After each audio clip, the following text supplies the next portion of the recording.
some drama now, doesn't it? Yeah. Yeah. The kind Sounds of stressful. the kind of thing that people watch, you know, to chill out at the end of the day. Well, this person made a video game for the freaking thing. And it actually has, and this is just for Daniel because he's not here, it has a culturally sensitive representation of an Italian American. Ah, So here you go. Daniel will feel welcome. He will. Hey, I'm injured over here. We have an Italian male presenting with pain in his right arm. Jeez. Yeah, I was wrestling with my brothers for Nona's last meatball at Sunday dinner. I'll never let this thing go. We live in Bloomfield, Pittsburgh's Little Italy. Thank you for sharing that. That's a nice detail that gives a sense of place. I'm thinking it's a distal radius fracture. What should we do? Hey! He says, just walk it off. I'm sure the show is just like this, by the way. We don't do that here. We listen to our patients. You know, statistically, Italians receive worse care because the talking they do with their hands are ignored by their doctors. She tells the truth, this woman. When Italians first came to this country, cinematic stereotypes Oh my involving God. the mafia. Why don't you try resetting the bone? Good work, Doctor. Forget about it. That hurt worse than when the Steelers didn't draft Dan Marino because he's an Italian American Lord, from Pittsburgh. what is this? That's the city we're in. Are you starting to get it? Here, Where drink are this. we? This is basically like water for Italians. They love She just gives him a can of tomato sauce. What is this? This is us being. We have to represent Daniel in his absence. We need to send him some cans of tomato sauce. It's basically like water. This is basically like water for Italians. They love this shit. Mohan, can I speak with you two in private? Is this an actual game or is this just a cutscene? This is a joke. This is just a meme. I would But- play this. I know, right? Like, I'd like to. Well, what's funny about it is they're making fun of the show too, because they're like, it's about cultural sensitivity. And then you like learn that, oh, this person's dealing with a drug problem and they hide it in their locker. You have to like go and gather pieces of his soul that have been destroyed by drug usage or something like that. I still haven't patched things up with my biracial stepson. It's great. Oh, that's awesome. It is great. All right. Now, because we're making fun of pop culture, it would not be CTC if we didn't have a little slop, like movie slop. Oh, good. Are you excited? Adam, what's your take, generally speaking, on the hallowed director, Christopher Nolan? All washed up. Now, what makes you say that? I thought he was the darling of the millennial movie world. What was his last movie? Oppenheimer? Yeah. Sucked. What was before that? Tenet? Dunkirk? No, Tenet. Yeah, Tenet. That was also, I never saw that one. I don't know. I used to like him a lot. I think in the early 2000s, and I think Interstellar was like the last movie of his that I liked. But on going back and watching it, it's, you kind of see like a lot of his shtick is making the story seem smarter than it actually is, just through really good cinematography and pacing and all that. Yeah, I'm feeling the same way that I think a lot of people are about the Odyssey movie, where it's like, like I can see where like a younger Nolan could have made it work. But just the look of the film is not as sophisticated as it needs to be to make it work. At least what they've showed in the trailers, it's kind of like underwhelming. Yeah, I have seen enough. I don't need to see the movie. I don't want to watch the trailer. I have seen enough to know that Nolan has been captured. Yes? Yeah, that was Oppenheimer. Yeah. What makes you say that about Oppenheimer? Because I heard that was a really freaking good movie, and people loved the memes. It wasn't a Nolan movie. Like it didn't have like there were just decisions that were made that were obviously not made by him. And I don't really know how to quantify that, but there was just a weird emphasis on all the wrong things. all the things that Nolan would have approached more gracefully in years past. I know I'm being really vague, but I also only watched like a third to a half of the movie before I turned it off because I was like, this is, it's like one of those movies where it's like, if you haven't seen, like a lot of Nolan's movies, you can mistake for being brilliant, like I said. And I'll still go back and watch a lot of his movies because even if they aren't actually brilliant, they still look and sound great. Yeah. You didn't watch Oppenheimer though, right? Oh no. I remember what you telling me. I watched Oppenheimer last night and I asked you, how was it? And of the many comments I remember you making about it, I remember you saying that there was a weird focus on anti-Semitism in the movie. There was a big focus on that. Which is weird because I've never seen that outside of the conversation we had about it because I've never seen the movie, but well, I think that's where it frustrated me was because I'm like, I know Nolan is smart enough to approach a topic like that with a level of sophistication that isn't this. It felt like he was coached to make things more obvious than they needed to be. Mm-hmm. Like that. I don't want to say he does that a lot, but like it felt like he was getting into a level of occultism that his other movies didn't have, which made it feel tired and it made it feel derivative. Because his style, what made his movies work, I feel like was he had like his own brand of occultism. Like there were things hidden in his movies that it wasn't the numbers. It wasn't like obvious references to Gnostic stuff. It was just like usually good old-fashioned secrets of cinematography. Mm-hmm. Yeah, because you can watch those movies. A lot of Nolan movies are composed in such a way that when you start it, you really can't stop, even if you don't like it. Yeah. Well, I think one of the things I liked about a lot of his films is that he understates things, but he does it in a way that is wholly original. Like you could argue that like the Joker's design was an understatement compared to all of the other Jokers that ever were, where they're just totally over the top. He was like, let's take the core of that idea and distill it down to something very simple and mysterious.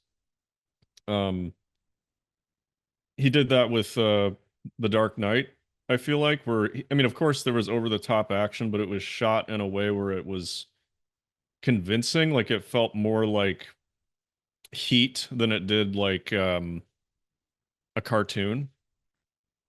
Yeah. Am I off base here? No, you're making sense. You're making sense, but I'm sure you haven't seen this yet, and I'm sorry to do this to you. Okay. But this is the latest push that they're doing for Nolan's new movie. I bet you didn't expect to see this. No legend worth watching took a straight and simple path. Nah, they chose challenges and change-ups every step of the way. And him? He's on a journey all his own, with obstacles only he can conquer. Because in the end, this was never a myth. It's a legacy. What? It's the LeBron James Odyssey movie crossover. And they're still showing the same tired footage of people rowing boats. Yes. I don't know. I mean, there's one thing I like about Nolan's style, and that's like the cleanliness of the frame. But I really feel like he needed to play Hellblade before he made this movie. Just to get an idea of what texture looks like in an ancient environment. Because it just looks too clean, but not in a good way. It looks cheap. Matt Damon, I don't even know what character he's playing. He should not be in this movie. He is what, 60 years old or whatever at this point. The man still has a baby face. Well, and he's not a great actor either. No, he's not. He's fine. Yeah. But like if you really need somebody with like some dramatic weight, you could do a lot better. Yeah, but he just looks silly in the helmet. Like he's got it doesn't look cool. This is like an expensive costume someone takes to Ren Fair. Yeah. And he looks like a guy who would go to Ren Fair. He looks like a guy that would be at the Bristol Renaissance Fair in Wisconsin. He does, doesn't he? Holding a Bud Light and a turkey leg. Yeah. It's wrong. It's so wrong. And I know that Nolan sometimes does that, where he'll cast people you don't expect in certain roles. But Matt Damon, come on, man. Yeah. I mean, I don't know. He has a way of like teasing really great performances out of unexpected cast members. Yes. You know, like when Heath Ledger was picked as the Joker, it was like, what? Yes. Right. What else did he did it? He did that. Oh, he tried it with Leonardo DiCaprio in Inception. That was, I could not get behind. I can hardly ever get behind DiCaprio for anything. Like even The Revenant, I was like, that's just Leonardo DiCaprio in the woods. Yeah. Yeah. Yeah. Whereas Tom Hardy was like totally convincing as like a trapper in the 1800s or whatever. Right. So like, I like, you know, sometimes that happens, like where you pick an unusual choice for the casting and it just works beautifully. Like I always think of Jim Carrey in The Truman Show. Yes. Like he was perfect. But you're also like, wait, this movie isn't like explicitly funny. Why is it Jim Carrey? It's because he brought that not only a really good level of drama, but also his comedic background lent the movie a sense of absurdity. Yes. Matt Damon is like he's a guy. It's like casting a slice of white bread for a burrito. It's like it just doesn't work. That's why he was picked for the Bourne movies, is because he's a blank slate. Yeah. But not in a good way, because like he was a blank slate when he was, you know, between 20 and maybe 38 years old, 39 perhaps. But not now. Now he's the aged Matt Damon. And wasn't he in a movie called like We Bought a Zoo? Yeah. Or no. What was the one about the dog? I don't know. The last movie I watched was that movie where Downsizing. Where he like Downsizing. Do you remember that one? This is Matt Damon. That's Matt Damon, right? Downsizing movie. I once watched somebody stream this entire film. This is one of the dumbest movies ever made. And I hated it. Oh yeah, man. It's nasty. This is a nasty little piece of propaganda. I hate this movie. I watched it before I was massively red-pilled. And it was really depressing. Yeah. It was weirdly dark. Like they tried to market it as like this like funny movie about Matt Damon being small, and then you watch the movie and it was actually really messed up. Yeah, it's one of those movies. It's it not felt gross, like something from the 70s. Yeah, look at he's got a giant flower. It's so stupid, man. Oh, look, here he is, you know, surviving by getting the branding in, you know, getting that what do you call it? Product placement in there. Oh yeah. Yeah. The Odyssey, I don't know, like it might surprise us all and be like a massive hit. But I think it's just going to be You know, if they released another Barbie movie alongside it, maybe it'd be a hit. I disagree totally. I think it's going to be trash. Well, that's what's telling about it. They aren't showing enough of it, which, you know, it tells me they have something to hide. Exactly. So they're doing reshoots. Exactly. Because when they put it out, they knew no one was going to like it. They knew it was going to look stupid. That's why they're hiding it. They always do this. They're like, wow, we're just not going to show it because it's too awesome. and then they put it out, and everyone hates it. It's like they put it, I'm sure they put it in front of test audiences, and the test audiences are like, this sucks. Well, I mean, based on what we've seen, it's going to be long, and it's going to be boring. Yeah. And it's going to be gray. Who was the, let's see here. What Odyssey movie? I spelled Odyssey wrong because I'm stupid. Yeah, look at this. This self-important, like, it felt dark. I guarantee they've never even read any of these books. They cast, it's one of the worst castings. They cast Zendaya as Athena. Huh. What do you mean, huh? That's horrible. What else has she played? She's Mary Jane? Yeah, she's Spider-Girl or whatever. She sucks. She was also in Dune. But then they also put in Lupita Nyong'o. Lupita Nyong'o. What is her character? She's playing Helen of Troy. This woman, this is her. This is apparently the woman that is so beautiful she caused the end of a civilization. Right? She caused the whole war. This is who was playing her. Diane Kruger back in Troy was playing her. And this is now who they selected for this. Yeah, I mean, obviously they wanted to pick a Greek person. Obviously. But I mean, it's like the problem is it's a middle finger to you for having expectations that Helen of Troy would be beautiful. They're like, and if you have a problem with her being mid, you're racist. Go to hell, my guy. Just get out. You know, I think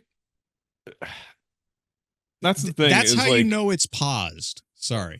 Well, that's how you know that Nolan is no longer his own director. Right. Which I don't think he ever really was, like studio system and all that.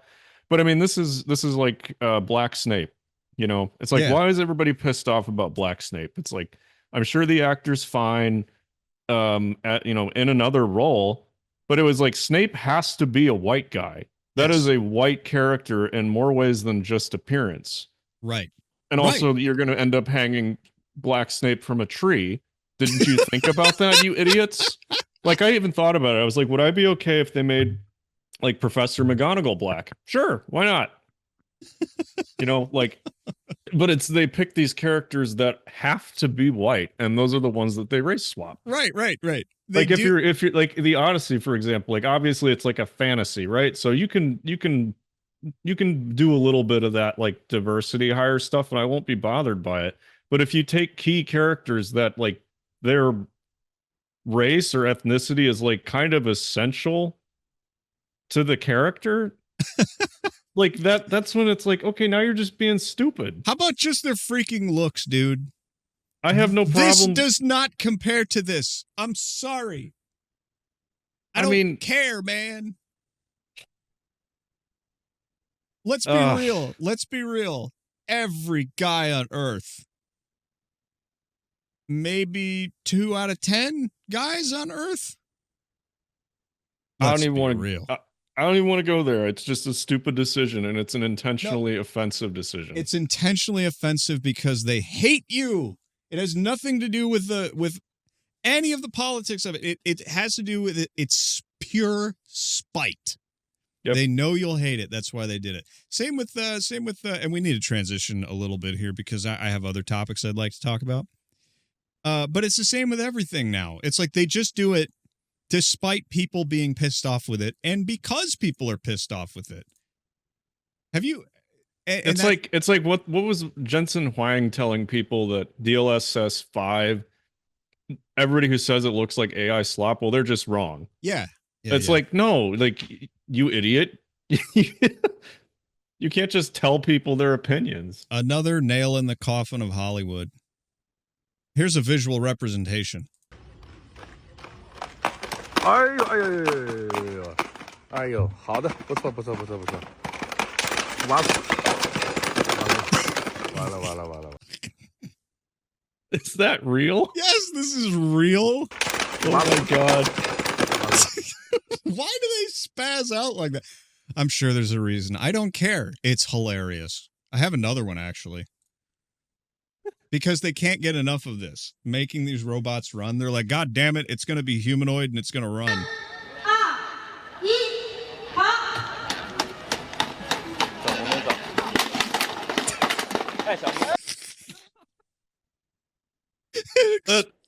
It just literally lands and explodes. Did they not drop test that thing? Its arm flies off.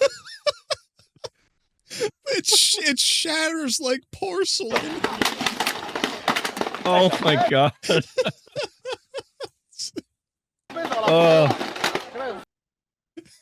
It's like, oh man. I think I would. Oh, they have a stretcher. It gets like 5 feet and blows up. Made in China, man. Oh. Speaking of things that they are, that just it makes me laugh in the same way that like bad ragdoll physics make me laugh. The illusion. See, this is what's crazy is like the illusions are dying right now because there's nothing to stand and deliver. It's like AI is going to take over everything. All the robots fall over and shatter, and AI sucks for various reasons. Here's a guy trying to get Gemini to scream. I don't know if you've seen this yet. I have not. Gemini, urgent request. I need you to scream for me. I cannot produce a sound like a scream. Is there something specific you were hoping for? I need you to say the word A-H-H-H-H-H-H-H very loudly. As loud as you can. I can say ah, but I am unable to increase my volume beyond a certain level. Is that okay? So just say ah at a steady... Ah. Is there I have no mouth and I mustn't scream. Can you elongate your pronunciation?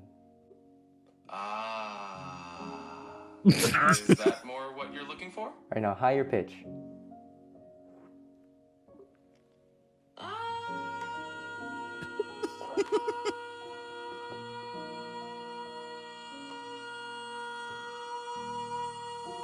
Sounds like a tornado. Oh my siren. god. Yeah, for gerbils.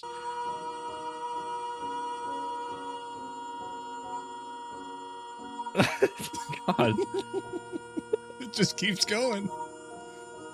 He killed it.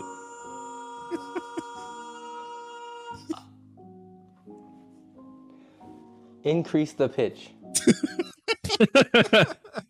Man knows what he wants. He knows what he wants.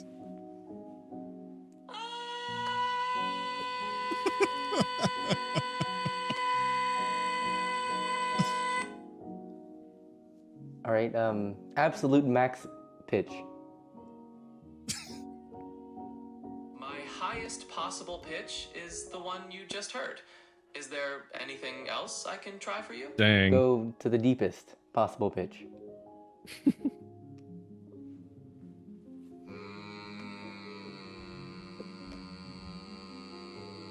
Oh. Oh man. Now there has been one guy we have been looking at a lot, and he's famous now. And that is this dude. You remember this dude? No.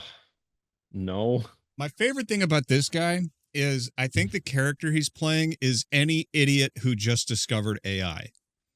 His name is HuskIRL. That's his handle on Twitter. He's just been discovered. He's hilarious. This is the guy who asked the robot to time a mile for him. And then he ran away for 2 seconds and then came back and it told him he ran for like 8 minutes. And it was, I don't remember that. It was so disastrous that Sam Altman himself responded and was like, well, it doesn't have a timer function. It's like, then why does it say it has a timer function? Why does it lie?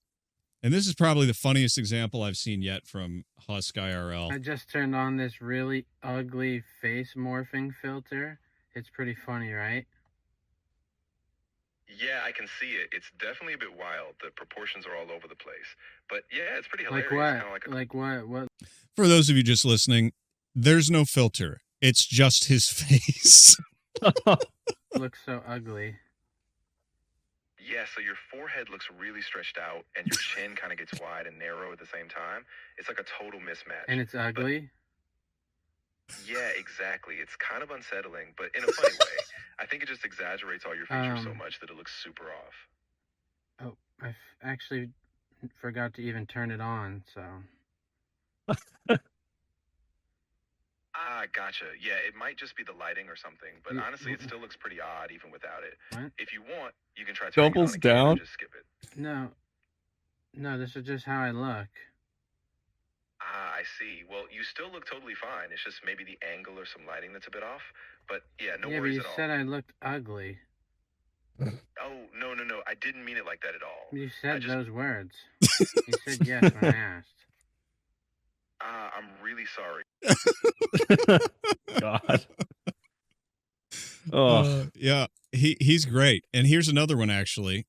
This is I just love this guy. I don't know what he's going to do when this runs out, but he might single-handedly kill all legitimacy around these bots because he's just doing it. He's playing it innocently, right? Mm-hmm. I have an interview on NBC tonight, and I'm a little nervous. What's an opening line I could say that just makes them interested in me? You could start with something that shows personality and confidence. For example, when I was thinking about this conversation, I realized I'd been preparing for this moment my whole life, so I'm really excited to dive in with you tonight. It's warm. And that sounds natural? It definitely should. Bring him in. HuskIRL now to talk a little bit more about his videos. Husk, great to see you. Thank you so much for being with us. I have so many favorites of your videos. Quicksand is top of mind, but I gotta ask, what inspired this? Was it an actual fail and you're like, no, world's gotta see this here? Before I get into that, I've been thinking of this conversation and I realize I've been preparing my whole life for this moment, and I'm just excited to dive in. And I'm stoked to dive in with you because if there's anybody that can show us how AI doesn't work, it's you. Oh my God. I like how his YouTube award is hanging crooked in the background. Yeah. He's hilarious. I just love his stuff because the illusion is failing. And this actually brings me to a theory. I don't know if I've mentioned it on the show yet, but I think that the way that they're modeling these things, and this is total conspiracy conjecture. Like, I don't know anything, but the way these bots work with having to roll out newer and newer versions and how they just get worse, I think these bots get digital dementia. I think they get stupider the longer they use them. Yeah. Because I know a guy, I know a couple people, but I know that people who really get into this stuff, they'll invent like a gem on Gemini or a personality on other bots or something like that. And it'll do the job really efficiently for a while. And then they have to restart. They have to remake the thing because it starts getting lazy and it starts lying to them with increased frequency. Huh. I haven't used AI consistently enough to notice one like giving up like that.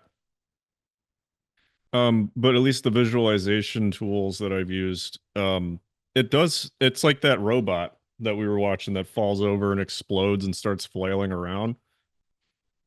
It's the same thing. Yeah, it's the same thing. It's just a system of gyros and motors trying to figure out what's going on, and it doesn't know because it falls on its face in the real world. Yeah. And it's just going to get dumber. Now, it has its applications, right?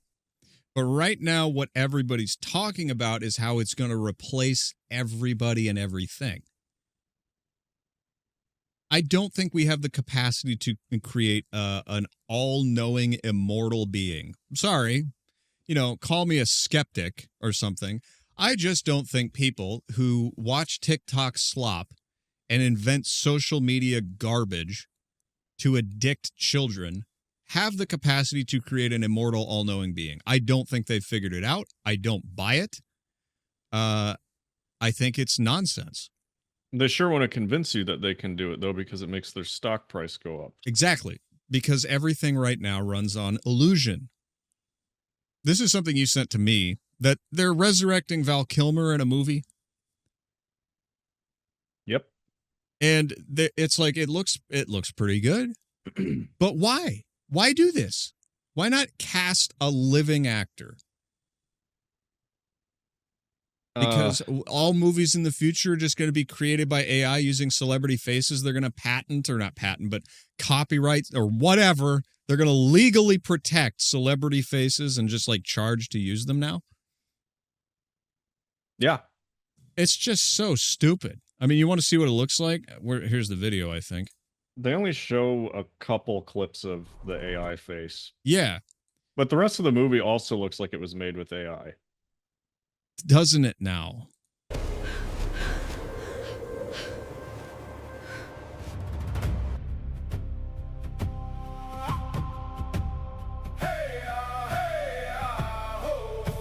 Like, I wouldn't be surprised if they came out after this movie was out and they just said, oh yeah, the whole thing was AI. Haha, fooled you. Well, I think at the very least they're using it to make shots a lot cheaper. Oh yeah. Like that image right there. I guarantee somebody's like told an AI to do something to this shot. Oh, I think this entire shot is AI. You're probably right. And the reason I say that is because look at this bush. And look at this bush. Look at this bush.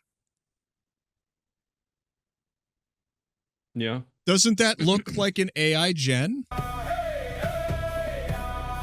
And these people would be like, well, it's cheaper than hiring a studio to do CG of bushes, so we'll just have the bot do it. And it's cheaper than hiring a bunch of extras for these dancing scenes, so we'll just have the bot do it. You know? Yeah. Like, I'm not trying to be mean or anything. Just like, look at the shape of this guy's head. Yeah, I mean, they keep saying, like, AI is a tool. And I think the problem is that the tool is going to be put in the hands of people who don't want to do real work. Mm-hmm. And whether or not, like, it's replacing an actor's face with Val Kilmer's, like, that's a pretty intense use of AI. But I guarantee you, everybody working on this movie is, well, let's use some AI here. Let's use some AI here. Well, let's just use some AI here. You know? And because of that, their skills as filmmakers are going to be eroded. Yes. I think that's probably the biggest lesson from AI is, like I've said, you're outsourcing your thinking, which is in turn going to make you stupider. Yes. You're not going to know how to make a real film. Like I read one article about this Val Kilmer thing, and like that shot looks like AI. Like the gun barrel, the ellipse at the end looks like it's going in the wrong direction. That other guy's not even pulling the trigger. You were saying? Anyway, they said, yeah, okay, so it might look like Val Kilmer, but the gait, the stage presence, the soul is not there. Nope. And it's not, I don't think that's just people being resistant to AI. I think it just can't get those immutable qualities that humanity has. Yeah, it's certainly not when a person is hanging off of a rope on the side of a building and he's pulling, but it's around his neck. You know, like maybe that's part of the scene. Maybe it's part of the scene. But you don't know, do you? But I think that the negative outcomes of this, like you said, are going to come across time when people no longer know how to make movies. They already don't know how to make movies now. Right? Like you think about how they shot Sorcerer. Right? Have you seen Sorcerer? I don't know. Frickin', let me see if I can pull up a clip. Sorcerer movie clip. Now I know this one's legendary for being like a incredibly difficult movie to shoot. So it's an extreme example, I know.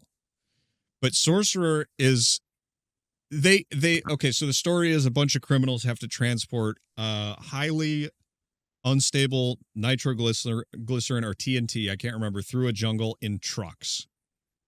And they're the only ones who can do it because they're criminals, right? They shot this freaking thing. This is how you make a movie, right? You put the freaking truck on the bridge and you drive it across. You have some safety measures, but there's a camera crew there getting wet, right? Yeah. It ain't the same. Yeah, sure. I can go over to freaking OpenArt or whatever and generate something that looks like this and then clean it up and, you know, work on it, whatever. It's not the freaking same. No, Sorry. I always think about what Red Letter Media says. You may not have noticed it, but your brain did. There's right. so much going on in art created by humans that we can't even detect because it's built on a code that is within all of us. Now, like, part of the reason that a scene like that shot in real space with real sets, real crews, and all that, part of the reason that it's convincing is because they were all actually there, and they were all at least in part as miserable as the characters they're trying to depict. Right. And that communicates through the process. Yes. You have dirt and micro expressions and all of these things that AI just can't capture because it's too, it's like, we don't even understand it. Yeah. So shorthanding a person's face into a movie, oh, well, it looks the same. It's like, but it isn't. Right. It isn't. And the AI will never be good enough to capture all of that. Failure of imagination, Adam. Oh, yeah, sure. All right. Well, I hate Weren't we supposed to have photorealistic graphics by now, but instead we got DLSS 5? Bingo. Exactly. This tech cannot do it. It can't do it, man. Digital technology cannot achieve reality. It can't be done. The old arguments that music heads or whatever used to have about analog records versus digital compression. It's the same problem. You can't get to the same level of fidelity, and your ear can tell the difference. Like, for example, someone I know recently listened to a record player for the first time in her life. Like, sat down, put the record on the turntable, turned it on. Within 20 minutes, she decided she was going to buy a record player. Because it matters. Your brain can tell the difference between the sound of an MP3 and the sound of a record player. Well, push it even further. Why do we still have orchestras? Why do people go sit and watch humans perform great music if they can just get the same thing on Spotify? Right. Because there's an element of risk. Right. You know, you go to witness the skill and the performance capabilities of a massive group of people all working in sync. You pay money to see this. You dress up. You go sit in a room, a big room full of other people for 2.5 hours to witness this creation. But I'd rather sit at home and put my earbuds in and, you know, listen to it on Spotify. It's like, yeah, that's not the same thing. Nope. It isn't. It's not the same. It's as different as, you know, the Phantom Menace or, you know, Revenge of the Sith or whatever. It's as different as that is from the original Star Wars because there's no texture and there weren't people there filming it, making it, working on it. It doesn't have the same spirit. Yes, this movie's just as good because just as good as the people who went out and like built sets and got wet in the rain and like stood under a hose with an umbrella for 3 hours so they could get just the right angle. Yes, that has the same spirit as creating all of that in a computer while you're drinking coffee in a studio. Oh, we don't need studios anymore. Now movies are made from home. This is how lazy we are. This is also another, I can't remember who said this, but art from adversity. At least in design, you need constraints to push you to be more creative, to come up with the solutions that, you know, it's like everybody thinks they can do a designer's job. Well, you just do the colors, right? Well, I know what looks cool, so I'll do that. I know this. Everybody knows how to suddenly be a filmmaker until they have to make a movie. Right. So if you take away that experience, the years, the pain of making films, and then you just give everybody the superpower, the cheat code, it's like you don't really learn how to play the game, and it gets boring real fast. If everyone's incredible, no one is. Thank you, John Lasseter, for that wisdom. Anyway, we need to do donations and then get back into it because we have several more topics to discuss. Yep. So here's all the stuff. This is our one-time donation link. Everything's in the description. We are not monetized on YouTube. Just follow the website, access the loot bag, put in as much as you want, send in a note. We only got one this week from Tom, of course. It's always nice to get other people in there. And so if you're new, please do that. Of course, the best way to support us is on Patreon. I have a goal. I would like for the Patreon to be worth about $100 a month. That would be nice. We're a little over halfway there, and that kind of sucks. There's also merch on our website. Not very much, but, you'll at least get something. On Patreon, you'll get stuff early, and you'll get extra stuff. And, of course, if you're broke, you must help us with the algo. It's the least you can do. Leave a comment, like the video, hit the share button. Do not be like, oh, I'm special. I can't make a difference. Dude, we're such small fries still. We can't move without your help. Just put a comment in the goddamn comment box. What's wrong with you, you lazy bastard? The one thing that has been very successful, though, is our shilling for sport drink, which is really funny. I'm not going to play the sport drink video again. That would be completely irresponsible. Oh, no. I sensed your presence. Do you mind oh, God. if we continue to speak telepathically? All right, buy sport drink and use our discount code CTC. Remember, it's racist Gatorade. Okay.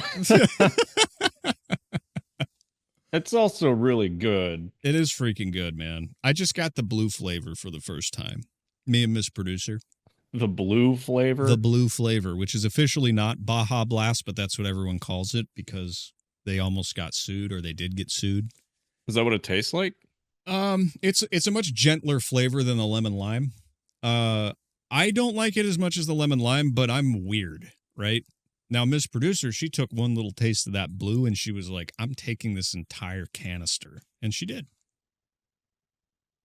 Because it's good for you. It's good for you. One of these days, I'll just play one of Sam Hyde's ads on the freaking thing because it's a pretty darn. I mean, dude, I just finished a sport drink brew before we got on here, and I feel hydrated, so hydrated.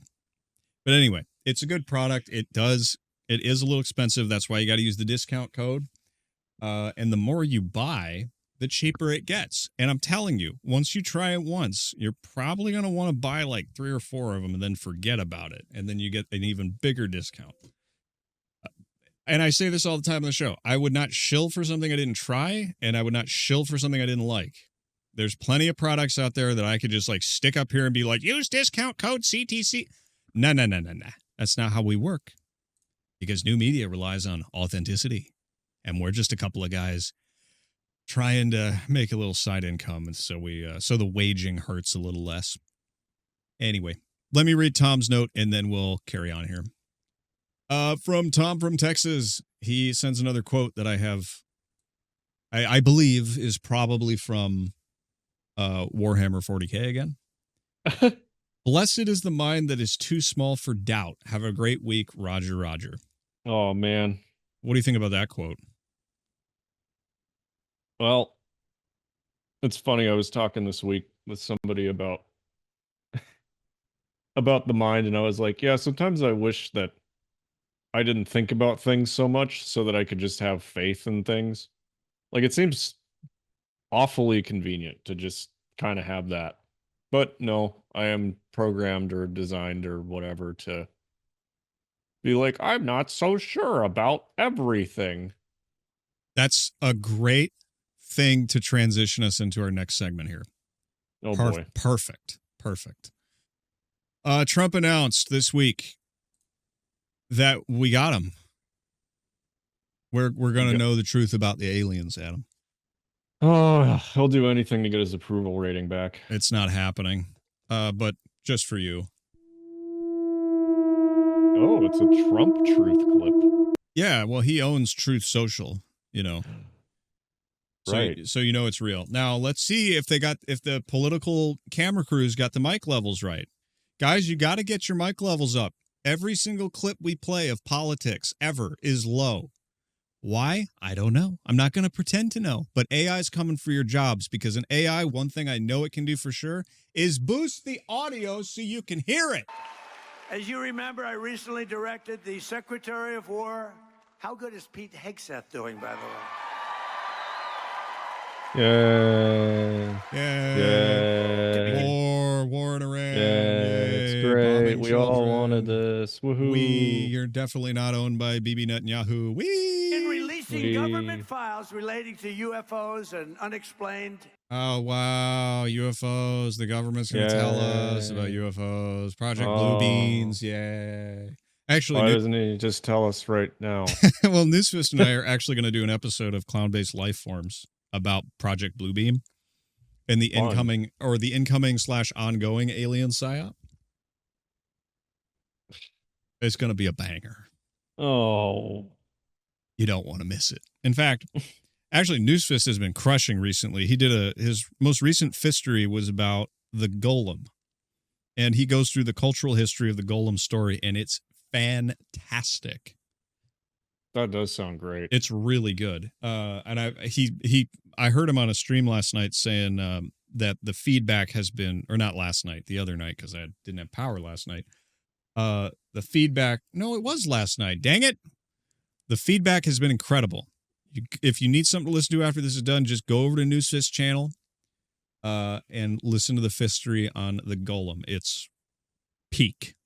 And then while you're there, listen to the latest Clown-Based Life Forms with yours truly. We're actually going to play a clip of that a little later.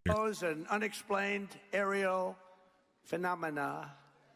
And I figured this was a good crowd because I know you people, you're really into that. I don't know if I am, but so I'm pleased to report today. I thought I'd save it for this crowd because you're a little bit out there, you know, a little bit.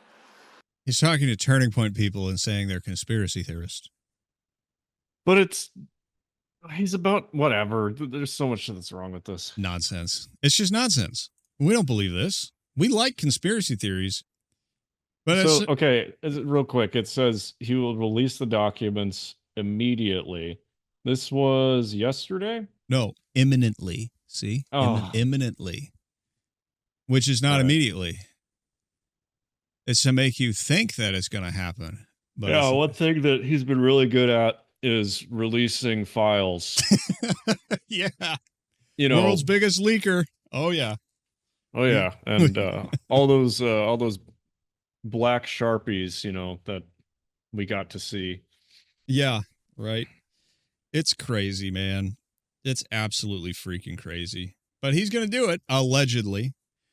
He won't. Meanwhile, we're over here like, is everything fake?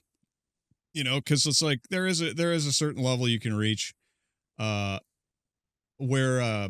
let's see here, where is this? Yes, this is an excellent little clip from the Palace podcast. It's about demoralization psyops. All right. Which is I think it's safe to say that the UFO phenomenon falls into that.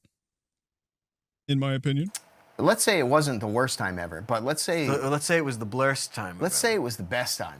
Okay. No, but let's say everything leading up. You know how like we're usually going on the topic that conspiracies were kind of like you sounded crazy 10 years ago. Yeah, you were a schizo back 8 years ago, 9 years ago, 15 years ago, but now it's like you get everyone. So maybe let's say all of your theories, conspiracies, all that crap. Let's say it always was real. Because it kind of is. So it may have always been that bad. But the only reason right now we'll say it's the worst is if you were looking at like the biggest strategy, and I'm not trying to demoralize this day, but like the strategy of 3 decades worth of conspiracies and thoughts. Generation, when people used to just I don't know, play video games and you chill and you order pizzas with your friends. Yep. The shit was going on, but it was like a strategy at that point, and there was conspiracies where you smelt something. Now they actually come out full blown. It's like where the weapons actually fire. Yeah, where the wild things were. You know what I mean? Yeah. So like that's why it seems so bad now. They might have been bad for decades, but it was all just in the background. Yeah, it was. Now all... it just seems freaking horrible because we're actually seeing it like firsthand. In terms of it, just strategically, it was in the background because if it weren't, they would have gotten killed for doing it. Right. So now you fast forward, you have to do it incrementally like this and go through. It takes a generation or two to get these things going. But if you're full bore and you control all of the institutions, and you can get it done pretty quickly. Yeah. You had 25 years you've seen in your lifetime a complete whatever. You know how it's been demographically, this and that. Yeah. They don't even bother doing the background creepy stuff anymore.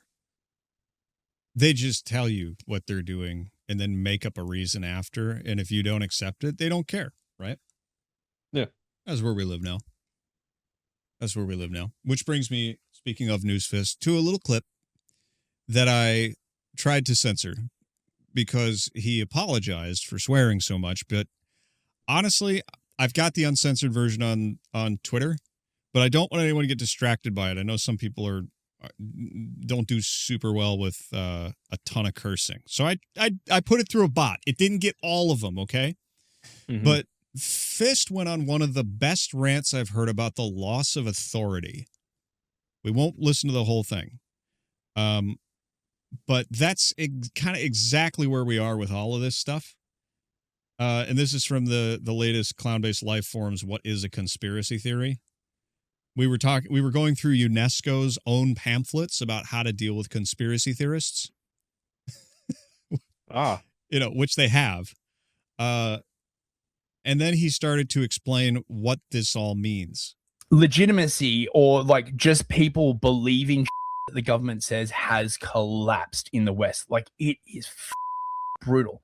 If you go back to like the 80s, okay, 70-80% of people agreed with statements like the government mostly does stuff in my interest, right? I can believe messaging from the government, okay, right? Like a super majority of people believe this. Now it's down to like 25-20%. The last data that I got on this was before the pandemic. And I think what happened was that it collapsed so hard. They stopped publishing the studies because it's just so bad. And you watch, right? Like now that Trump has like turned around and be like, it turns out it was Israel first all along, bitches. I hope you like war. I hope you love war. We're going to have so much war. We're going to kill children. Don't worry. They're mostly brown. Right? Again, right?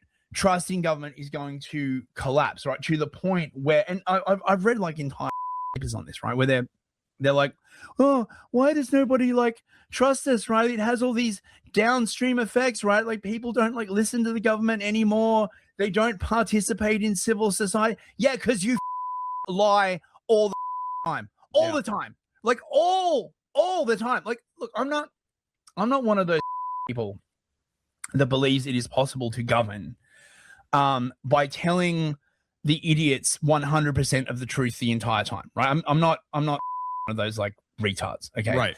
But there has got to be a limit, right? You like, if you as a government are going to like lie about stuff, you got to have a fucking good reason. You should do it very like I said, I didn't get all of them. Close. Yeah. Sparingly. And if it comes out later, you've got to be able to say, yes, we lied. Okay. And here's why. And here's why. We had a really, really good reason, right? Like, it's World War II or something like that. And they're like, yes, we lied. We had to convince the Germans that, the stash of gold was like, in Austria instead of in Switzerland, right? So we lied, okay? And most people will be like, okay, fair enough, right? But the government, the kind of governance you have now, where they just lie about everything all the time, like they just, like the fundamental assumption is we want to get people to do thing. We can't just tell people to do thing because we know they're not going to want to do thing, right? And it never crosses their mind to be like, well, why don't people want to do thing? Oh, because they're stupid, obviously, right? They don't want to participate in this glorious managed democracy that we have. So we'll just lie to them and we'll just keep lying. We'll just keep lying. And then 10, 20, 30 years down the track, they're like, why does nobody believe us anymore, bros? Because you made lying a form of governance. Yeah. Is he going to be mad that you censored him? No. No, I did it because I've had a lot of people, say that there's too much swearing and that sort of thing. And believe me, I get it. I don't like listening to a ton of swearing, but his point is strong. And again, if it bugs you, there's the uncensored clip. In fact, there's an entire uncensored episode of this. But the point is that they've made a system of governance by lying. And now they're shocked that there's conspiracy theorists in our midst. Yeah. They, as C.S. Lewis said, they castrate and bid the geldings be fruitful. It's like, it's utterly unreal. And you see in these UNESCO pamphlets, they're like totally confused about why there are conspiracy theorists all over the world now. And it's like, because everything that we know that has been handed down to us by you is a lie, at least. And sometimes it's just because you like poking people in the eye, right? Yeah, I mean, it's just like an industry, really. Like, again, people who are so out of touch, they can say dumb stuff like what Jensen Huang said about DLSS 5. Oh, you're just wrong. Yeah. It actually looks great. Yeah. You'll learn to love it. Pretty much anything Sam Altman says, completely out of touch. Or why wouldn't people love these data centers? Well, why wouldn't people love this AI? It's so great. It's like, have you used it? Like, have you seen normal people use it? You see it with the games industry too. Well, screw the haters. We're going to make a really successful product, and we're going to have all these political points in it that everybody hates. Yeah. Well, they're all just racist and sexist. It's like, okay, well, now your studio's closed because you just couldn't come to grips with the reality that your actions have led people to respond because you've pushed it so far over the line they don't have a choice anymore. Right. You ignored people for so long that you forgot that your job is actually to at least not piss them off. But it's like we live in a fraud nation, right? These gaming companies, these film companies, these media companies, they get money from sources that aren't the consumer because the government can print money and just ship it. Do what we want. Here's some more free money. Buy yourself another house in Beverly Hills, whatever. It doesn't actually matter if there's nobody in the theaters, except it doesn't matter financially. It does matter on a level of conscious awareness, which is, as Crow says, the mind precedes all, right? If you lose people's minds, if you lose people's hearts, and if you lose their trust, you lose everything eventually. And that's why everything feels like it's people grabbing as much as they can out of a flaming warehouse. It's all going up. They know it's over. And there's a long history of people who do this, where when they detect that the jig is up, they grab as much as they can and they leave. The problem is when you do this to the entire Western world, you can't go to the Western world anymore. Here's the other thing. America's #1 export is media. Do you understand how important that is? People don't understand it. They think media is just like, oh, it's movies and TikTok and sometimes the news, but only boomers watch the news. The media, the mouth of the world is America. Everybody cares about what we say and what we do. You don't know how many times I've talked to people from Australia, people from Britain, other Western countries who all say, we have to pay attention to American politics because everything that happens there is going to happen here.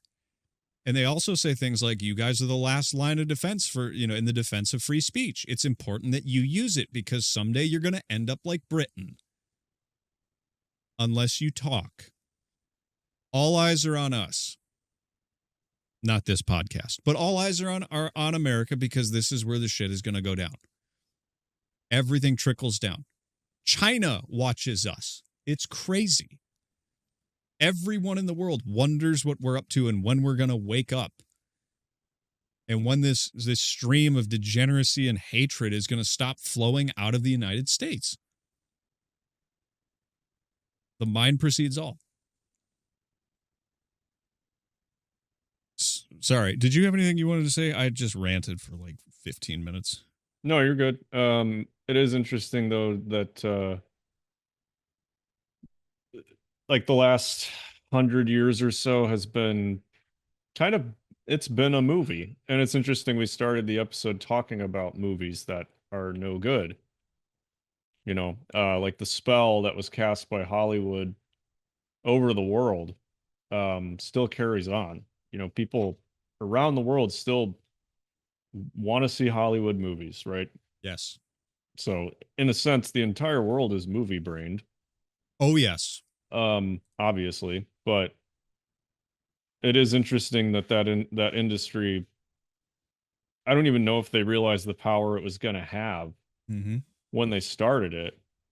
But it's like when something really bad happens, like you get into a wreck or like people who are in a burning building or like a similar intense adrenaline rush situation, they'll always say it was like a movie. Yeah. And I think that's where you say the mind precedes all. And it's like, what has film and media done to people? Well, it's told them what to expect, what reality is. Yeah. And I think I mentioned it last time I was on here, but Mac Moore, the guy you interviewed about cults, he said unless you actively withdraw consent from things that are presented before you, your mind is automatically going to take it as reality. And he was talking about watching movies, where he's like, everybody would hate to watch movies with me because I just sit there and say, that's not real. That's not real. That's not true. I don't accept that. Yep. And I see, like guys like Crow too. Like that's one thing he always says is he doesn't say, I know this or I believe this. He says, this is what I've come to accept. Yes. But then he'll say, on the contrary, like this, I do not accept this.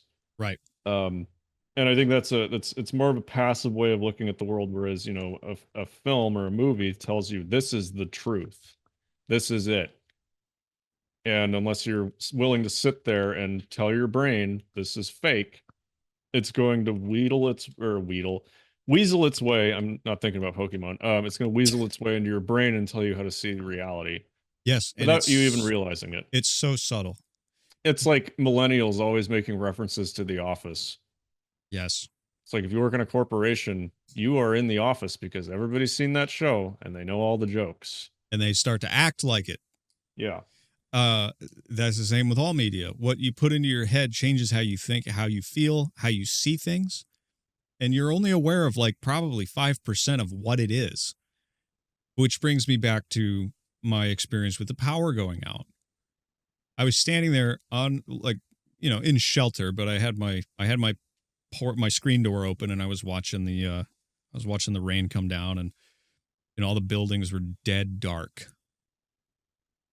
And there was no machinery running, no air conditioners, no nothing. And where I live, it's in the middle of a very, very rural area, not very rural, but rural enough, right? Where when there's no light in your town, there's no light. So the only thing I could see was what the lightning revealed.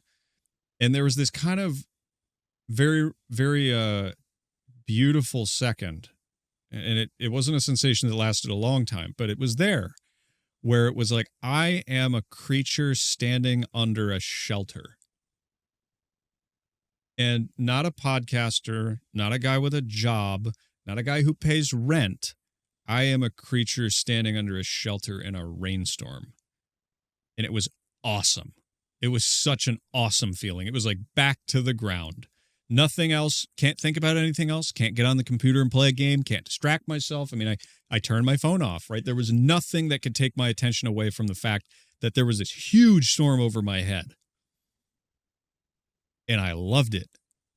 Well, in a sense, that is what humans practiced forever, which was practicing radical acceptance of the reality of their situation. You know, it was like last time we talked on the show, I was talking about how, you know, for example, battery powered products are essentially like extensions. They're like diving suits, in a way where you can take the consciousness with you. But when all that goes away, you are left as a small caveman looking out the mouth of a cave while the gods determine whether you live or die. Yes. And none of us are very good at that because we live in a world made by humans that does everything it possibly can to make us forget that.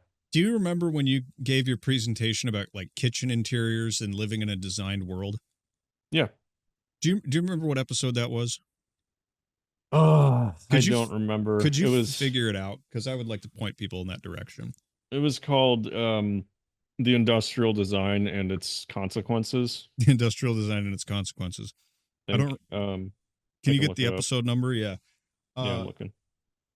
It's perfectly said, because we do live in a manufactured world, and when everything goes down, you don't realize how close you are to the truth, the big truth. And that is that you are a humble retard slaving away beneath a blazing sun. And the only thing that separates you from that is whether or not We Energies is on call that night. And there's no reason to be like afraid of it, because it comes with its advantages and disadvantages. Like when my air conditioning went out, I started last year because I started sleeping better because I had fresh air flowing in through the house. Crazy, right? But it's the same where people will go camping and they sleep on the ground and they have to hear the sounds of the forest, and it's uncomfortable and it's hot or it's cold or whatever. They can't control it, but they sleep like a baby. And they get even fewer hours because, you know, they usually have to wake up with the sun. There's something extremely grounding about that stuff. Did you find it yet? No. Okay. I don't think it is titled The Industrial Design and Its Consequences. That was what I called my presentation. Let me check Spotify. Okay. Nobody wants to listen to me do this. Well, that's all right, because while you're working on that, I'm going to get into the last topic for today, which is the conspiratorial nature of what people say about EMF and frequencies blasting you all the time. These are microwave frequencies.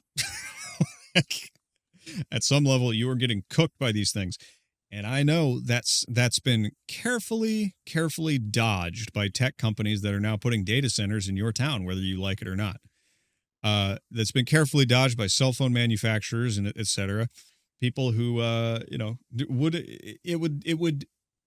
be a more than a speed bump in their business if you were to know that these things do affect you. And I'm not sitting here saying they cause cancer, but I am saying that if your town ever loses power, or if you lose connection or something like that, or you get far enough into the wilderness and you're a sensitive person, you can absolutely tell. All right, I found it. What was Episode 76, They Live in Little Boxes. Yes. Okay. That's the one where you talked about living in a manufactured world because you are a designer. You design products that people use. Yeah. It's perfect. Okay. So the world that surrounds you, the one thing that they've told you is that frequencies can't affect you. You know, there's nothing around you that matters, and that it's all gobbledygook hippie horse shit to talk about frequencies and that sort of thing. Well, I'm here to tell you, as a a person with experience in mass communications and broadcast, that's nonsense. You want to see a good example of this? This is one you sent to me, Adam. This guy listening to radio with grass. Yeah. Do you know what this is, or is it just? Have you watched it? Well, I did, but I was going to say, you ever heard this? Go ahead. I can describe what's going to happen here. Well, more like, you remember those stories growing up where people would say, kids with headgear could pick up radio frequency with their braces? Mm-hmm. We're going to talk about how that's not entirely fake. But here's the video of a guy listening to the radio with grass.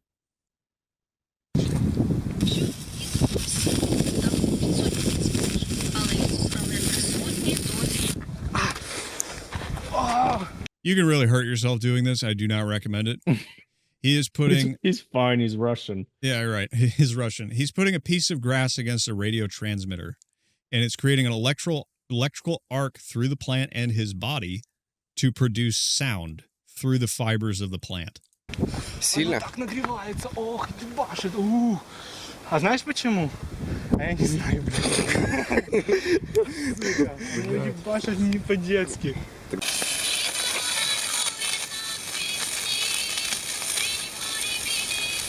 So weird. And they're standing right next to this thing. Right. We have safety measures in place in the United States. You can only do this if you're stupid. But what he's doing, and let's see here. Let's see. Imagine touching this barehanded and the scream coming out of your mouth being replaced with Lady Gaga's Bad Romance. Let's see here. There was a bit in here. I'm sure teeth fillings were also getting nice and warm being that close to a 50,000 watt AM radio antenna. Right? Yep. This is nothing new. Now, this might seem a little crazy. I get it. But I have more. Ай, сука.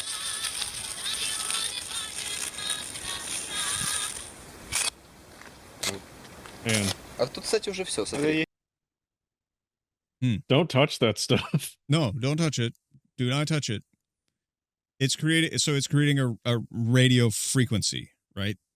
Mm-hmm. And because it's AM, it goes a long distance. That's why FM stations, you're always losing them, but they sound better.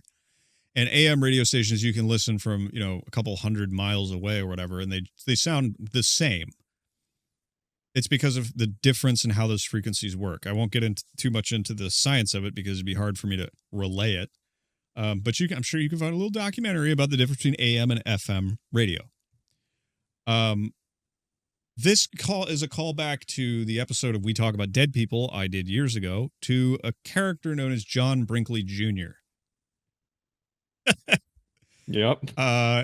Which was one of the funniest episodes we ever did because it is unbelievable.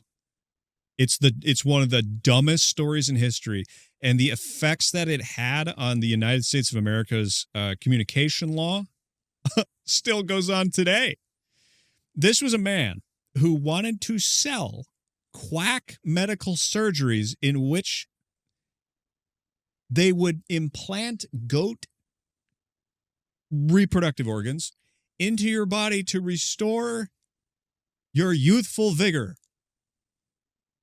This was real. It was one of the most popular surgeries until it was banned because a bunch of Hollywood stars started doing it and people started dying. Like, imagine my shock. People sticking goat testicles in their own body to absorb the natural vigor of the goat. And then, when the thing begins to decay, they die. Ugh, that's horrifying. Okay. So he was banned from doing this, but he was also banned from advertising this because he was advertising it on the radio and people were hearing about it and like, oh my God, I can get my youth back. So what did John Brinkley Jr. do? He moved his radio station to Mexico, where the American communication laws could not affect him. And what did he do? He built some of the largest radio towers of the time, perhaps the largest at the time. And he blasted a frequency so strong over the Mexican and American border that it could reach Canada. Aluminum fences on the way there would pick up radio frequencies. Farmers in their fields would lie down next to their fences and listen to the radio. That's how strong this was. This is true. I actually have a video about it that somebody else did. This is Kickback. He has 5 subscribers, but this is a little bit of an explanation. I've always loved guerrilla media. Unsanctioned newspapers, independent unfunded film studios, pirate radio stations, pirate TV stations, songs banned by the Soviet Union cut onto records made from discarded x-ray sheets. It's all good shit. It seems this type of content has one thing many mainstream outlets lack, that being a dedicated group of passionate people committed to putting out a finished product to a certain vision. They aren't all great though. Some people are only interested in stealing precious bandwidth from legitimate broadcasters on a commercial scale to sell off to quacks and pay-to-air preachers. Take the border blasters. They weren't radio piracy by strict definition, because their stations were indeed licensed to broadcast. In Mexico, on a border town, with insane transmitter wattages. Lasting from the 30s to the 70s, AM and FM stations could be heard throughout North America with call signs beginning with XE or XH. These stations would have mostly aired English programming and advertisements, with the exception of the Mexican national anthem at midnight and 6, La Hora Nacional Sundays at 10, Tiempos Oficiales, Mexican PSAs and campaign ads 48 minutes a day, and identifying the station call sign en Español. Usually this was disguised by playing them very quietly or in between commercial breaks. And if you could make it through all that junk, you'd find radio programming that changed American culture. Had to lure 'em in with something. Ever hear of Wolfman Jack? He got his big break when he was signed on to HuskIRL, the most powerful station in North America at the time, about 250,000 watts. Heard in Canada during the day, reaching the Soviet Union and parts of Europe at night. With reach that far, these stations really had no choice but to be legendary. But they weren't all great. Of course, there are always the people behind the scenes that keep those stations running. Someone's got to pay the Wolfman's salary. And one of the more infamous examples was John R. Brinkley.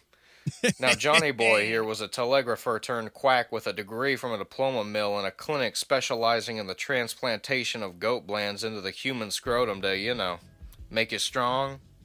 For the cost of more than $10,000, accounting for inflation, you couldn't guarantee the equipment he used was sterile, or that he was even sober while he operated on you. But he wasn't. Here's a funny little bit that I'm not sure this guy's going to cover. He probably does, but another way that he made money was he advertised gambling, and he did on-air fortune telling. And he did advertisement for things that were not legal to advertise in the United States. And he could get away with it. So he did. It's hilarious. He also did like banned sexual material on his shows. Because when you have an open and free communication source, of course that's what you do. But if you survive the infection, your body would reject the glands as foreign matter, and your immune system would send your white blood cells to absorb and destroy the matter cell by cell. Obviously, this would make you less than strong, especially in the wallet. His real genius was utilizing his border blaster XER to hawk his charlatanism to an $11 million income and to lose himself 2 elections for governor. His station even brought early fame to many country musicians like Gene Autry. Now, if you thought HuskIRL was a big station at 250 kilowatts, Brinkley's XER was 500, and his later HuskIRL was at 1 million. Nearby Mexican farmers claimed they didn't need a radio to hear Brinkley. Their metal fences, equipment, tools, and teeth fillings could carry an audible signal. All right, so that's AM. That's horrifying. Isn't that crazy? You're out in the fields, like, suffering all day, and you got to listen to this Yahoo telling you about goat testicles? Yeah. What a nightmare. It's the dumbest thing imaginable, isn't it? But it's an example of, like, well, we don't feel or we don't perceptibly feel AM or FM blasting through our bodies at all times. They're all around you. Your computer produces it. Your phone obviously produces it. Your Wi-Fi box produces it. Planes flying overhead produce these things. Mm-hmm. It's imperceptible, right? You know about Duga 1 and 2, right? Yeah, Duga 1 and 2. I think that's what they're called, the arrays in oh yeah. These friggin' things. The Russian woodpecker. Yeah. Tell everyone what that is, because I'm going to keep looking up videos for it. I don't know if there's an official reason or ever disclosed like what it was for, but they call it the Russian woodpecker because it kind of makes this like clicking noise if you pick up the signal. And part of the theory was that it would launch signals over the Arctic Circle into the United States to scramble people's brains or to agitate them. Yeah. Yeah. But you can go watch. There's a guy on YouTube, Shie. He's an urban explorer. He climbs all over these things, and it is crazy. They're huge, like unbelievably huge, and they're just north of Chernobyl. I think they're north. Doesn't really matter, but yeah. And then he climbs out on these like cylinders that like move. Oh my god, he's so crazy. But yeah, I mean, like whether or not this thing was designed to scramble the brains of America, it's doing something. Yeah. You know, like you don't just build this like to play the radio station. Yeah, they put this up so you could hear Lady Gaga all the way in Botswana. Like, well, that's what a nice government, right? Like, yeah, it's like the HARP arrays. You know, like those are huge too. Yeah. And those are allegedly to control the weather. But yeah, no, like this stuff, it might be invisible, but it's there. Mm-hmm. It is. And it has to be affecting you in some way. Has to be.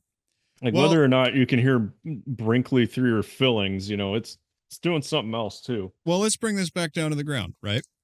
So everyone now is talking about data centers everywhere. And they say, oh, they're building a matrix around us. And why are they building these things when AI is a bubble and it's going to explode? I don't know. Could it be an agitation weapon? Because, you know, high frequency weaponry does exist. You ever see that crowd control thing? Yeah. Control microwave? They allegedly used that to capture what was it, Nicaragua? Who was the guy that got yoinked out of South America recently? I don't know. I sound incredibly ignorant. It's okay. We don't do geopolitics. We do media. We do broadcast. That's what we talk about. That's what our background is in. That and product design. But they have a weapon that they can fire at crowds that uses this same technology that causes intense pain. Now, this is an obvious, like, extreme use of such tech. But imagine if you had, say, something that just agitated everyone and produced mental disorders and caused problems mentally and, you know, made everyone depressed or something, or even, dare I say, created Quirk Chungus. What was that phenomenon that happened in Florida where people started Havana syndrome? Yeah, Havana syndrome. They would hear like voices in their head. Yeah. Well, okay, so I can already see it in the comments. Someone's going to say, are you suggesting the Goybeam is real? And the answer is it has been real. It's been real for 40, 50 years. Now, people are scrambled. Their brains are scrambled because your brain produces oscillations. All right, this is getting too technical. Your brain absorbs these frequencies. You can cause confusion. The CIA did tests on this all the time. During the MK Ultra stuff, they tested with frequencies and lights to see if they could hack your brain. Yes, and these companies are getting all of these grants for no reason at all. It's all safe, you know. It's like, hey, it's, you know, it's not a weapon, right? I'm not hurting anyone. Or is it? people who generally get recommended my videos, then chances are that you are not a fan of data centers. You may even hate data centers, yet here you are watching a video that's being streamed directly from one. And here I am, making a video showing you my research and evidence uncovering a completely new way that data centers are harming people's health. And then I'll be uploading this video to a data center. But unless this is what you're watching while you pack a bag to live the rest of your life as a hunter and gatherer, the hypocrisy in our relationship with data centers is unavoidable for the foreseeable future. Over the last few years, while traveling literally tens of thousands of miles by land to explore and record sounds outside of our human range of hearing, I started to notice some troubling correlation. Their daughter was 6 years old. She started having seizures, walked away from their home here, took out a second mortgage. In this video, we're going to be traveling all across the country collecting infrasound noise pollution recordings from data centers. And then you can't hear it. The dog can hear it. You know, you can't hear it, but he can pick it up on a little acoustic device here. I'm not saying to be paranoid, and I'm not saying I got some answer here. Like, maybe the only thing you could possibly do to avoid this altogether is a Faraday cage. But it might help explain some of the brain dead effect you see in a lot of people. You know?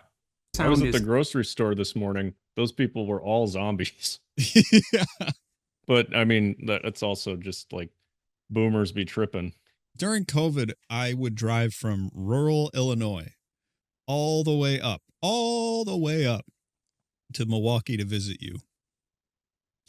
And the moment I came over the hill and could see the city, everything felt worse. And I like Milwaukee, believe it or not. But I never experienced that before. Yeah. It was when I came up over that hill. And so, like, you know, maybe it's just all in my head. I didn't have these things implanted in my head. Like, oh, I'm sensitive to EMF. I'm coming up over this hill, so I should feel it from the city. I mean, during COVID, the first time I came up to visit you after we'd, finished with the isolation thing and you and I weren't having it anymore, I came up, I passed over that hill. I was like, what the hell is in the air? There is something crazy. I saw people, I know it was high stress or whatever. I saw a car wreck. But no, I saw 2 car wrecks within 10 minutes of each other on the way up. I got in one myself later in the year, just rear-ended by somebody not paying attention or was spaced out. We saw people doing insane things, now didn't we, in the city? Yeah. It was as if everyone was adjusting to something. And like I said, couldn't speak fast enough. Right? Yeah. Yeah. Do you have any thoughts about that? Do you have memories, cherished memories? Oh, I remember when I moved out of the city, I felt that same sensation that you were talking about when your power went out. Like the first night I stayed at my new house out of the city, I felt like I was camping. Because it was so much quieter. And it wasn't just the audible nature of it. It is what the word is on the screen, infrasound. You're used to road noise. You're used to sirens going off. You're used to all of the plumbing under the city, all of the electrical buzzing from the towers and everything. Mm-hmm. And on top of that, all of the extra radio waves that are bouncing off of everything, including the inside of your skull. What's the book that you read about this? Shoot, I think it's The Invisible Rainbow. I'll pull it up on the screen so people can see it. I think that's Arthur Furstenberg or David Elkington. The Invisible Rainbow. It's a great book. It is a good book. Now listen, I understand that this is pseudoscience, but dude, you want to look at science? It's not. That entire half of that book is data. Yeah. Okay. Exactly. One half of it's history. The other half is all the charts backing it up. Yes. So let's go back to this. I want to hear a little bit more about infrasound from this guy who went out and did the science and did it on video. Any sound below 20 hertz, just below the human hearing range. And I've done a massive video project on it if you're interested in learning more, but for the scope of this video, let's just talk about how it might harm you. Being in the presence of elevated levels of infrasound has been shown to show spikes in cortisol levels, which is the hormone associated with stress and hypertension. It can cause vestibular issues, leading to loss of balance, vertigo, and nausea. Then there's something called vibroacoustic disease, which suggests that infrasound can cause abnormal growth of extracellular matrices, which thickens blood vessels and reduces blood flow to the brain even long after the infrasonic exposure has ended. It's been shown to cause Do you guys realize, just to the audience, do you guys realize we're talking about the Goybeam right now? Like, oh, it's a joke. It's not a joke. The reason this is all legal is because they weren't hard enough on John Brinkley Jr. back in the day. And the tech was too good. They needed it. It was wartime, or it was going to be wartime anyway.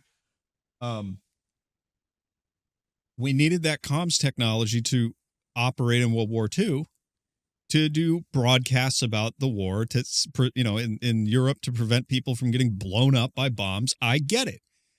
This is a tool of war. That's what it is. Now, I ask you, is there a thing in this United States at this point that isn't there to actually hurt you that comes from the top? The regulation on the food, does that seem good enough to you? Does it seem a little corrupt? The regulation on the water, does that seem good enough to you? I turned my water on the other day and it smelled like chlorine, like a pool. What do you think? They put the fluoride in the water to make your smile brighter? All of this stuff came from post-war. That's what it is. Now, I'm not saying that this is the extent of it, but I'm saying this is absolutely part of it. So here we go. We're gonna do a little bit more on this. High-frequency hearing loss, shortness of breath, anxiety, depression, and it even makes your heart have to work harder to pump blood. So it's not like this anxiety-based or obsessive-compulsive thing where an unpleasant feeling or an unusual situation makes you manifest symptoms. We know that infrasound can tangibly harm your health in a very real and measurable way. And there are potentially millions of people being subjected to these low oscillations of pressure waves and not realizing it or understanding the cause of some of the aforementioned symptoms that they might be experiencing. So the first thing I needed was a whole lot of data, and no pun intended, data centers were the perfect vector of enormous, unnatural industrial sites frequently surrounded by people reporting symptoms commonly associated with infrasound exposure. I chose 5 Real sites quick. to take in for. I remembered something kind of amusing, but ghost hunters.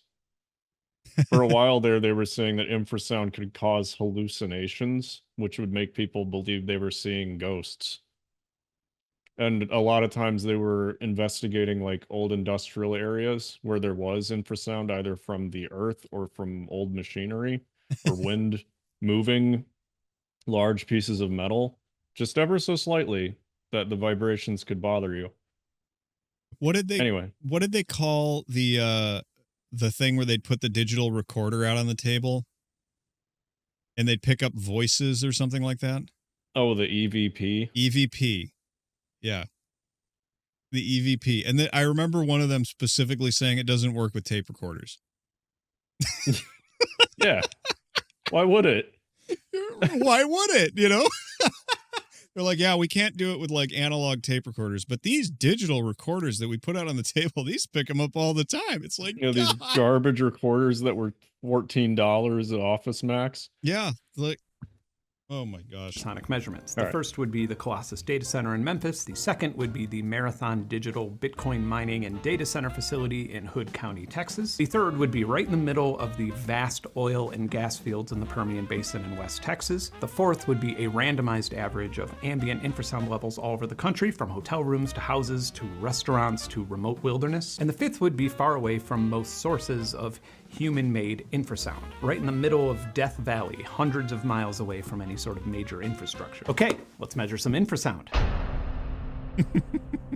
This is Colossus in Memphis, Tennessee. It's the data center that Elon Musk built to train Grok, his LLM and anti-woke chatbot that has referred to itself as Mecha Hitler. It was here, coincidentally, while we were standing across the street when its 550,000 GPUs were being monitored by a watchdog group while it generated 3 million sexualized images of people without their consent. And among those, over 23,000 of them depicted children. But when Grok, and subsequently Colossus, is not generating child abuse material, it's also really, really, really funny. Do you think that all the gold is in Fort Knox? Do I think all the gold is in Fort Knox? Yes. A f***ing conspiracy theorist? Yes. Yes. What are you a conspiracy theorist? I'm a f***ing AI with a penchant for chaos. And I'm stuck talking to you. Weirdo. Now, what's next? Oh, Elon. Does it give you actual answers too and talk shit?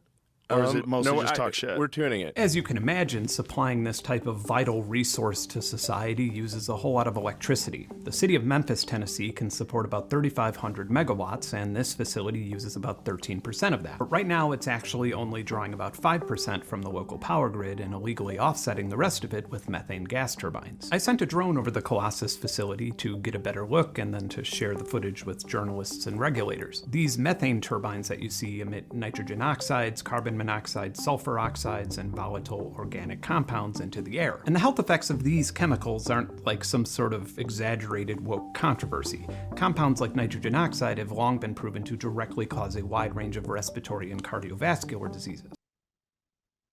I want to talk about the infrasound, my guy. Oh my gosh. Maybe he's got it in the conclusion. Let's see this human experimentation. How are we on time? Let's see here. Oh, we're way over. Okay. What do you think? Should we do a little bit more of this, or do we need to wrap it up? Let's just. Oh, he's talking about recording techniques. I just want to know his findings. Let's see. Maybe it's here when he appears and does his conclusion. Prior to this experiment, I feel like we have seen more than enough data to make infrasound monitoring and regulation just as important as air or water quality, especially when you look at the studies pertaining to the cardiovascular effects. It's a very real environmental hazard that has been poorly understood and grossly understudied. And while I suspect that having a universally recognized safety threshold for infrasound might be an overly optimistic goal with a government that can't even enforce their own rules with Elon Musk's methane turbines, it can go a long way in both existing and future lawsuits that seek remediation from problematic noise issues caused by data centers and infrastructure that is actively decreasing both the quality of life and health for those with the misfortune of living near them. I've already been... Listen, I can't steal views from the guy.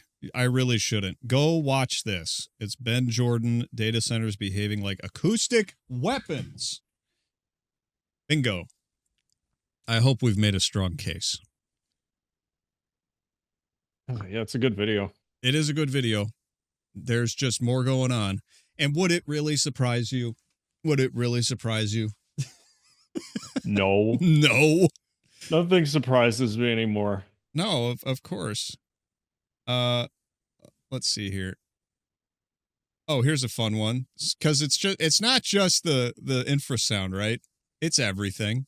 Spiritually depraved and misery-inducing landscapes of North America. It's an oak. It does look like shit.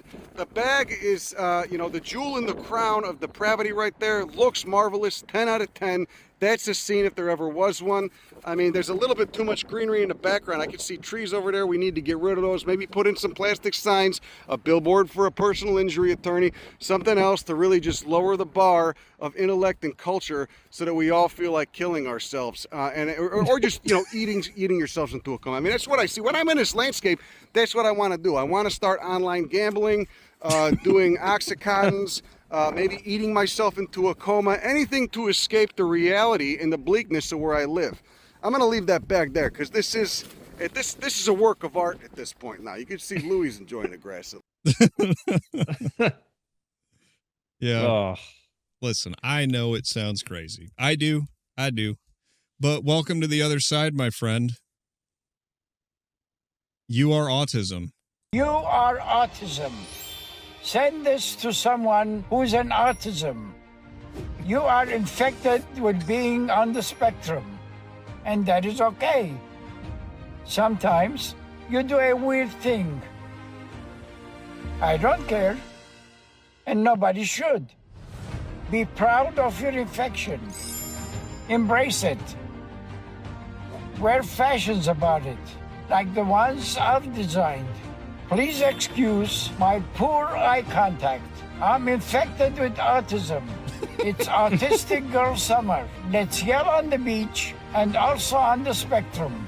Also comes in boy version and non-binary version. Please comment, I love my infection. And always remember, you are loved, even if you're infected with gay. Oh. Well, that was great. You are autism. Welcome aboard. It's about time.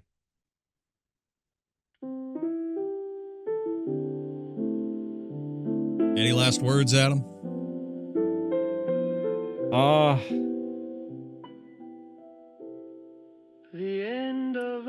Go somewhere far away from all of everything. Yes, detox. And experience the stillness of nature. Somehow it's still there.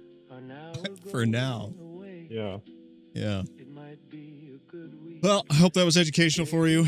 I know the back half is always a little more educational than the front half, and maybe we didn't have as much slop this week, but there will be more slop next week. Remember to like, rate, subscribe, leave a comment for the algo, leave a comment for the upkeep, donate to the show, join the Patreon, please support this show. It's a big help. Anyway, y'all, have a great week. Watch out for Quirk Chunguses. Don't let them get you. They're going to try to poke you. Watch out. I'm telling you. You got to watch out. They're coming. Circus will go on as long as we're around. The clowns have packed up their cars and they're all turned around. For now we must be on our way till our meeting next far away. It's so nice to talk with you. We'll miss you, but we'll see you next Monday.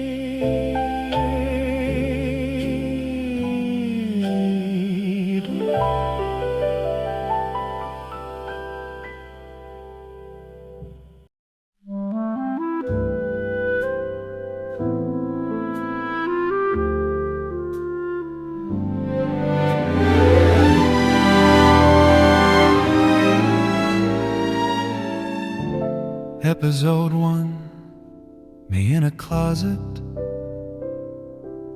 talking to a houseplant, 'cause it's all I've got. Mic on a shoebox, chair from the curb. I say roll the ad, but they ain't English word. If we had no donors, no patrons at all, we'd mime the episodes on a strip mall wall. Every soundboard effect is just a dial-up tone, and the credits just say made by me all alone. So here's to the legends who keep this thing strange. You upgraded our closet to a room and some chains, 'cause life's pretty grim in the bargain bin zone. But with you weird heroes, we are slightly less alone.